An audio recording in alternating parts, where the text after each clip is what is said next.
मग काय तुम्ही म्हणणार हा परत कुठे चालला फिरायला? तर जय श्रीराम मित्रांनो. तर आज आपण निघालेलो तुंगाच्या मारुतीला जाणार.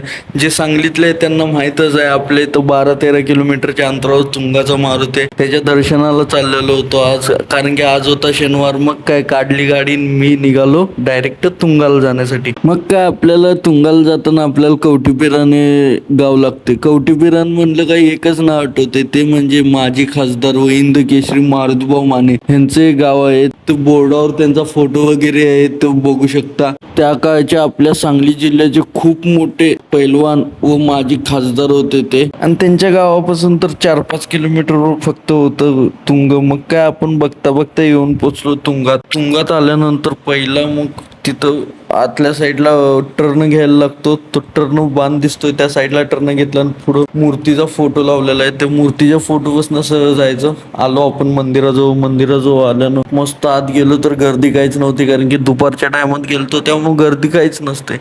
मस्तपैकी मूर्तीचं दर्शन घेतलं.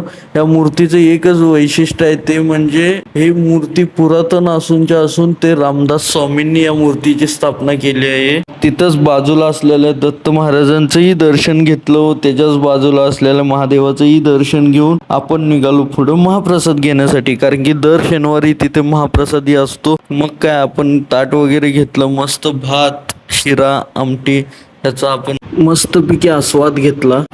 तिथं महाप्रसादच्या टेबलवर बसल्यानंतर आजूबाजूला बघितलं तर गर्दी थोड्या प्रमाणात होती, कारण की दर शनिवारी महाप्रसाद असतो त्यामुळे गर्दी असते तिथं बऱ्यापैकी. मग काय आपण त्या महाप्रसादाचा आनंद घेतला आणि महाप्रसाद घेऊन आपण निघालो घरी जाण्यासाठी. आपण निघालो होतो घरी. मग आता आपण भेटूया न्यू ब्लॉगमध्ये. हा जर व्हिडिओ आवडला असला लाईक शेअर सबस्क्राईब. सगळेजण लाईक करतात पण सबस्क्राईब पण करा भावनो. धन्यवाद.